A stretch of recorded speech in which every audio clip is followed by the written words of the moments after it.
What's going on, everybody? I'm Adam, and welcome back to another episode of Ministry Hacks. Today we are going a little bit further into how to plan your own event, looking at the behind-the-scenes stuff, the production stuff, the stage setup, and everything that it takes to kind of plan your event behind the scenes. So that way when you go and you're ready for your event, you're going to execute it as best as you possibly can. You're prepared, you're ready for it. So for us, we're diving into looking at like retreats and camps and things of that in youth ministry. So there's a little bit a difference in the way we set up stuff and the way we kind of do the more technical side of things. But you want to make sure that you look at your event and what your purpose is. So what are the things that you do behind the scenes, the prep work that you have to do before you get ready for your event? So hopefully we're going to dive into that today and kind of figure out what maybe some things that we do here that may help you. So let's dive in. Okay, buddy, he's doing something. I've been no more than you.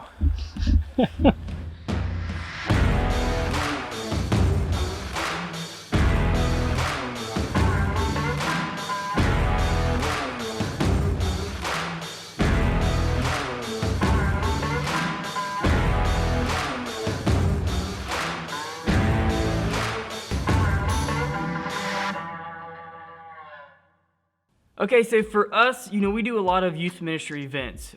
We do a lot of camps, we do a lot of retreats, things of that nature. And so there's a lot of prep work going into it. We've already talked about in some of the previous videos. If you haven't saw those, be sure you go back and look at the part 1, part 2, and part 3 of all these ministry hacks, developing your theme, your topic, things of that nature, how to build a team around you. And all those are like the core things that you want for your event. And for us, we use that time and those resources and those people to help develop the curriculum, kind of like what we want to teach the students and what we want them to walk away with.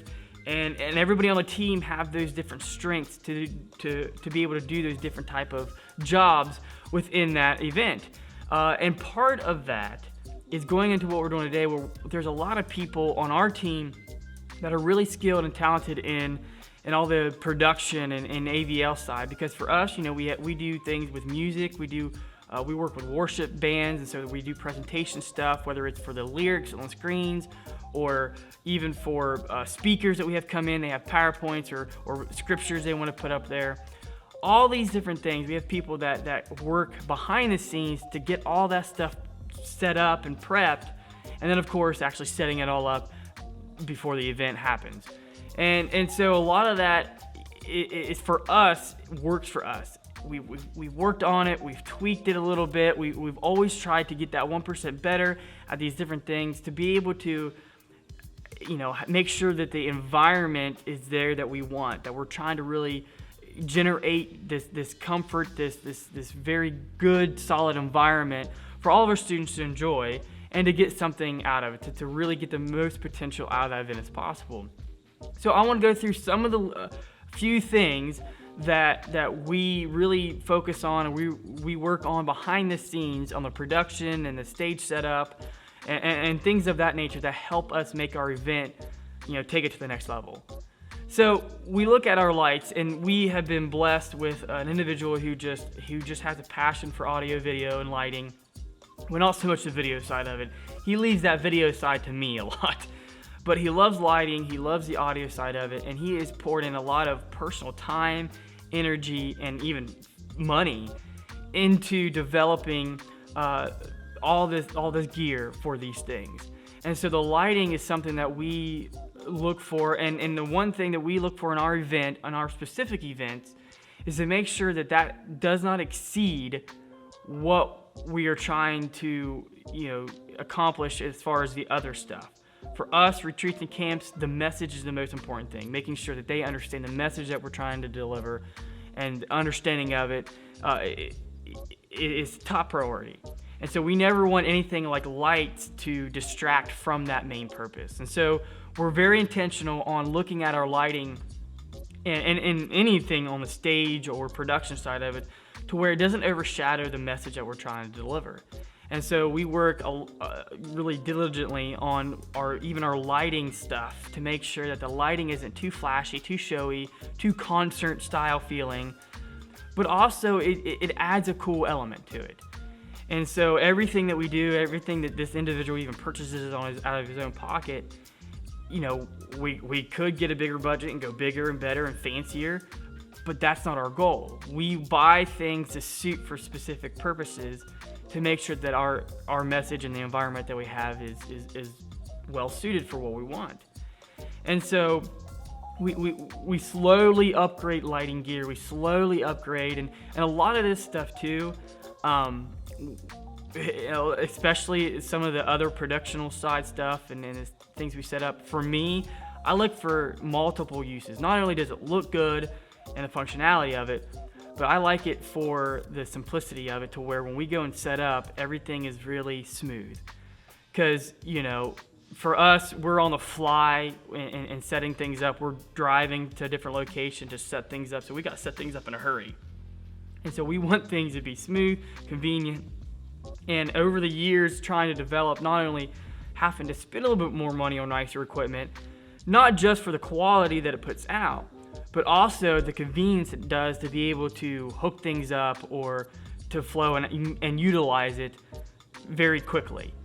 And so that is key for us. We want to make sure that everything flows and stuff. So, you know, sometimes it's always a discerning factor to make sure that you don't take away from what you want to do, what you want to accomplish, by getting this piece of equipment or gear just to make your life easier. Sometimes you still have to put in the work and a little bit of effort in order to maintain your vision of that event.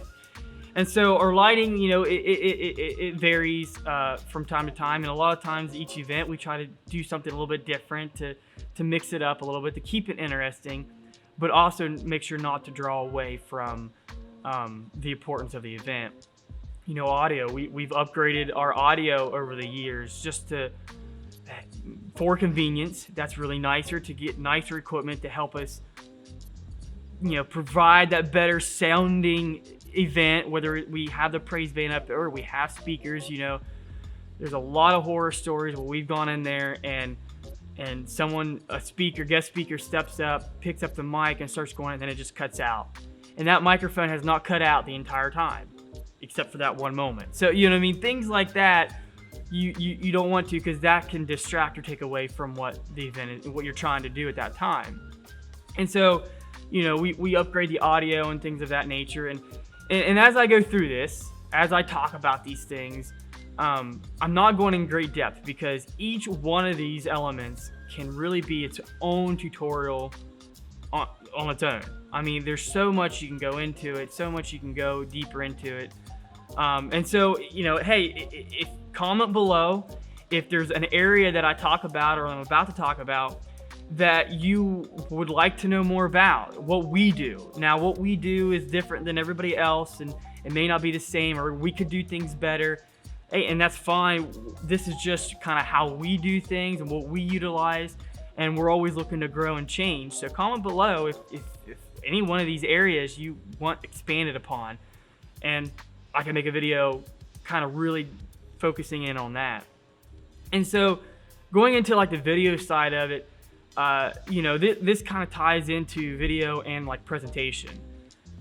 We try to set up cameras and stuff like that to capture our event, whether it's for our own purposes, just to kind of have as a keepsake, just to, you know, record this or that. Recently we've tried to do live streaming, and honestly, that none of the gear does not matter at this point. And I say that for a reason. The gear doesn't matter at this point if you have poor internet. And that's always what's happened. I've upgraded and find really convenient, nice ways to pull live stream audio and video and be able to have it ready to go. Getting things like an ATEM switch mini, you know, or stuff like that, to have a video switcher hub and whatnot. But none of that matters if the internet is poor enough that you can't upload or live stream effectively. And that's generally what we run into when we go to these camps and the retreat grounds that we go to. we always have not that great internet service, and so it's can be difficult. So, but at the very least, we're upgrading that, and we're still maintaining it. And if we can live stream it with decent enough quality that where it doesn't distract, we'll do it.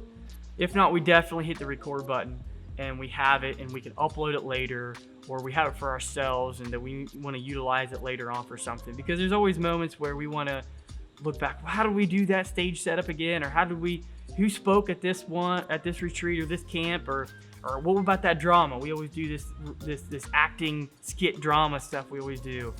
And sometimes it's good to go back to that and remember it if you ever want to use it later on down the road again. So video side, it can be crucial, and we do different setups with different, I've done different things and buying different cameras to get the different angles.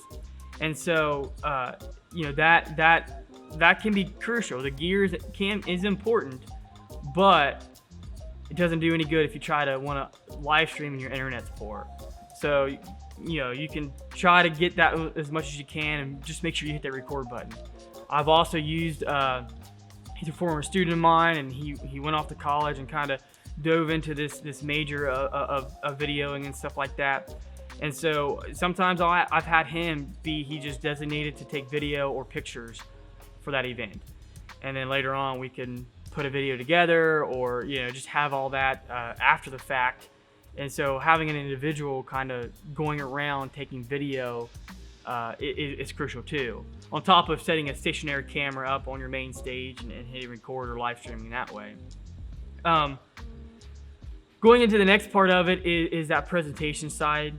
And just recently, in the last couple of years, we've upgraded and changed and got access to ProPresenter, and we started out with ProPresenter 6. I think they're up to 7 now. We are currently still using 6 just because I'm waiting to upgrade a computer of mine here in the youth room, and it's one we take when we go to and do these events. I'm waiting to get that so where I can upgrade and make sure they can handle it and just have plenty of room for it. But man, it has been a game changer. The first year that we utilized this for one of our retreats, I spent a lot of time learning it beforehand, learning the software, learning the programming, and figuring out how to lay everything out. And I did all that before we left. I kind of knew how each main session of the event was going to go. I got with the worship director and kind of got songs from him, and I can go ahead and place them in there. So that's less work that I had to do when we set up down there and we get ready for the event. And there's still stuff that goes on the fly. There's still things you have to adapt to. But it was super nice to be able to set all that up beforehand, to learn that. And it's been really great. It's been a really upgrade from what we had before. So not saying that it's perfect, not saying that it is the best, but for us, going from where we were and what the software we were using is definitely a big jump for us. And so we'll continue using that. And so, like I said, currently we're using ProPresenter 6, but we're taking steps necessary to jump up to 7.